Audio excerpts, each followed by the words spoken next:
प्रभाकराय विद्महे महातेजाय धीमहि तन्नो सूर्यो प्रचोदयात्। मित्रों जय माता दी। 16 दिसंबर 2023 में सूर्य अपनी राशि परिवर्तन करने जा रहे हैं मित्रों, यानी सूर्य देव धनु राशि के अंदर गोचर करने वाले हैं। और 16 तारीख से ही जैसे ही सूर्य वृश्चिक राशि को छोड़ के धनु राशि में चले जाते हैं तो खर मास भी प्रारंभ हो जाता है।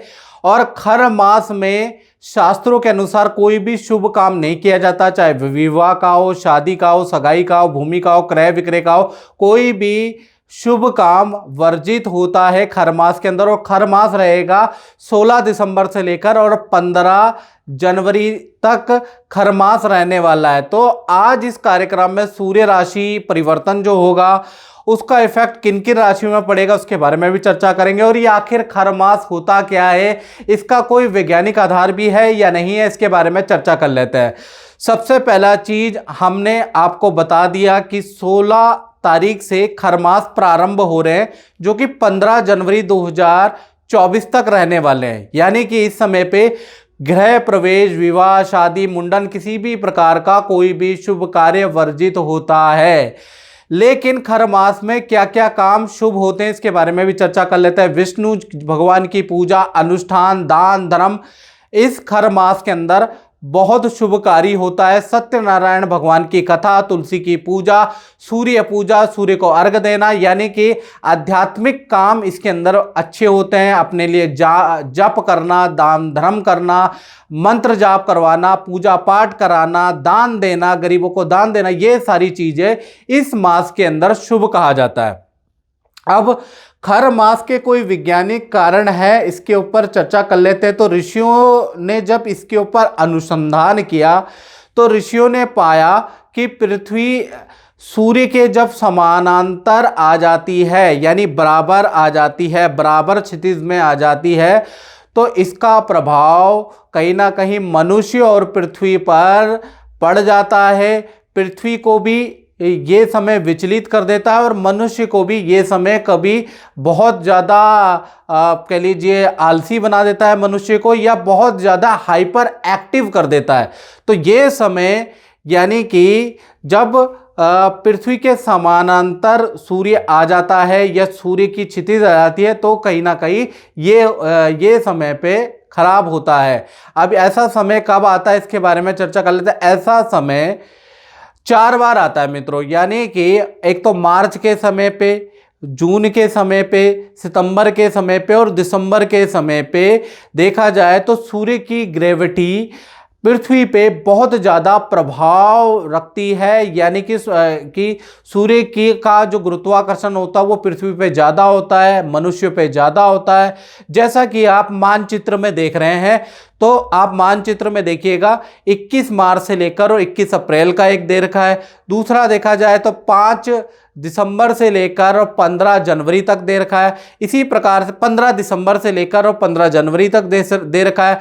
तीसरा देखा जाए तो समानांतर आ जाते हैं 20 जून से लेकर आप देख रहे 5 जुलाई तक, और उसके बाद नीचे भी दे रखा है 21 सितंबर से लेकर और 5 अक्टूबर तक। तो इस समय पे अगर देखा जाए तो सूर्य के क्षितिज पे आ जाता है, यानी पैरेलल आ जाता है, ऊपर पैरेलल नीचे पैरेलल, यानी समांतर रेखा पे आ जाता है। तो ऐसे में क्या होता है, तो ऐसे में ऋषियों ने पाया कि इस समय पे कोई भी शुभ काम करना अच्छा नहीं है, क्योंकि वो बड़ी पूर्ण तरीके से अच्छा फल नहीं देता। तो कभी भी आप पंचांग में देखेंगे तो इस समय पे, यानी आपका इस समय पे कोई मुहूर्त होता ही नहीं है पंचांग के अनुसार, या कम मुहूर्त होते हैं। मार्च में कम मुहूर्त होते हैं, जून में कम मुहूर्त होते हैं, सितंबर में कम मुहूर्त होते हैं और कहीं ना कहीं 15 दिसंबर के बाद कम मुहूर्त होते हैं। इसमें खर मास, जेठ मास, अधिक मास ये सब पड़ जाते हैं और कहीं कभी इसके अंदर आपका श्राद्ध पक्ष पड़ जाते हैं। तो कहीं ना कहीं ऋषियों ने शोध करके पाया और इस समय पे किसी भी काम को मना करने का ज्यादा बोला गया है। तो ये तो हमने वैज्ञानिक कारण जाना। अब शास्त्रों के अनुसार कहा जाता है कि जब भी सूर्य धनु राशि के अंदर जाते हैं तो उस समय पे अपने रथ को, अपने 7 घोड़ों को विश्राम करते हैं, उनको रिपेयर करते हैं। ऐसे में पृथ्वी चक्र, काल चक्र रुक जाता है। ऐसे में शुभ काम करना वर्जित माना जाता है। फिर 15 जनवरी के बाद फिर दोबारा सूर्य देव रथ से यात्रा करते हैं, फिर रथ यात्रा पुनः शुरू हो जाती है, ऐसा कहा जाता है। शास्त्रों के अंदर लिखा है धनो राशो स्थितो सूर्य धन धान्य कार्य वृद्धि दायका, यानी कि ज्योतिष के अनुसार धनु राशि के अंदर जब भी सूर्य जाते हैं, यानी अपने गुरु के घर में जब भी सूर्य जाते हैं तो धन धान्य के लिए अच्छे होते हैं, कार्य वृद्धि के लिए अच्छे होते हैं। तो इसका प्रभाव 6 राशियों में पड़ेगा। वो 6 राशियां क्या है इसके बारे में चर्चा कर लेते हैं। जय माता दी। जय माता दी रेणु जी। मैं आचार्य सूर्य प्रकाश आपसे ये पूछना चाहता हूँ कि आप गुरुजी से वर्षों समय से जुड़े हुए हैं, तो कैसा रहा आपका अनुभव, ये मुझे थोड़ा बताइए। जी जय माता दी।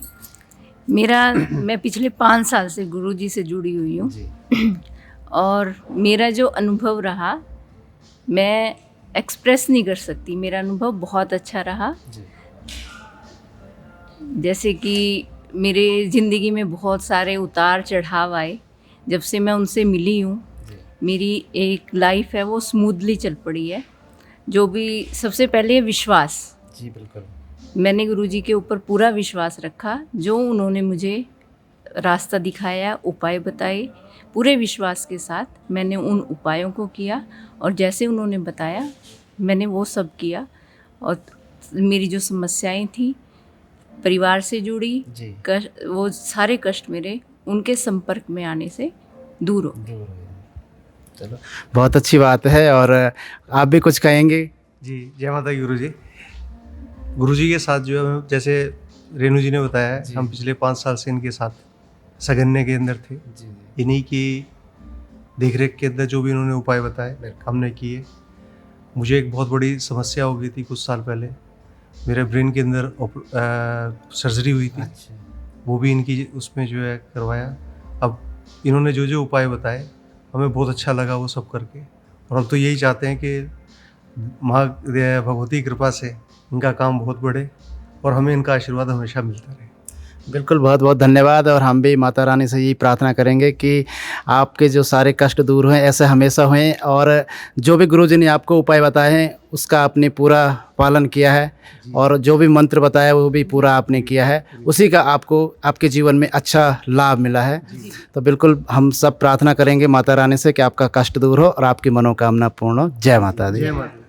पहली राशि है मित्रों जिस पे इसका प्रभाव पड़ेगा वो है सिंह राशि। तो कहीं ना कहीं जैसे सूर्य धनु राशि में जाएंगे तो सिंह राशि वालों के जीवन में नदी पहाड़ों की यात्रा बन जाएगी। बड़ी डील इनकी बन सकती है। हल्का कहीं ना कहीं आप निवेश या इन्वेस्टमेंट करने के भी आपके योग बनते हैं। दूसरी राशि के बारे में बात करें तो कन्या राशि। कन्या राशि का इस समय पे बुधादित्य योग बन जाएगा, यानी 16 दिसंबर से बुधादित्य योग बन रहा है। बुधादित्य योग करियर के लिए, प्रोफेशन के लिए अच्छा होता है। साथ ही साथ दाम्पत्य जीवन के लिए बड़ा खुशहाली लेके आएगा ये गोचर। और कार्य क्षेत्र में भी कुछ ना कुछ शुभ घटनाएं होंगी। तीसरे गोचर के बारे में बात करें, जो तीसरा राशि है वो है तुला राशि। तुला राशि पे देखा जाए तो हिल स्टेशन की अचानक यात्रा होगी, नदी पहाड़ों की यात्रा, सामाजिक कार्य या राजनीतिक कार्यों में आपको शरीक होने का मौका मिलेगा। चौथी राशि है धनु राशि जिसपे इसका गोचर का प्रभाव रहेगा क्योंकि सूर्य यहीं आ रहे हैं। तो यहां पर बुधादित्य योग बन जाएगा और बुधादित्य योग बनने से रुका हुआ धन मिलेगा। प्रोफेशन में जो अटके हुए काम है वो आपके बनना स्टार्ट हो जाएंगे। भूमि संबंधी काम आपके बनना स्टार्ट हो जाएंगे। तो धनु राशि के लिए भी ये समय अच्छा है। साथ ही साथ 5वीं राशि है कुंभ राशि। कुंभ राशि के लिए देखा जाए तो करियर के लिए बहुत अच्छा है। करियर में गुड न्यूज, शुभ समाचार आपको प्राप्त होगा। करियर के लिए 15 जनवरी तक का समय बहुत ही अच्छा है।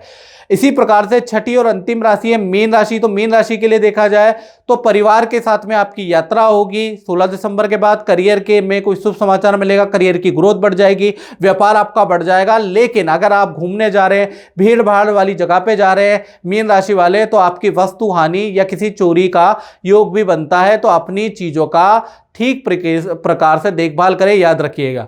तो ये 6 राशि है जिसपे सूर्य के राशि परिवर्तन का प्रभाव रहेगा। मित्रों इस कार्यक्रम में बस इतना ही। मुझे दीजिए इजाजत। जय माता दी।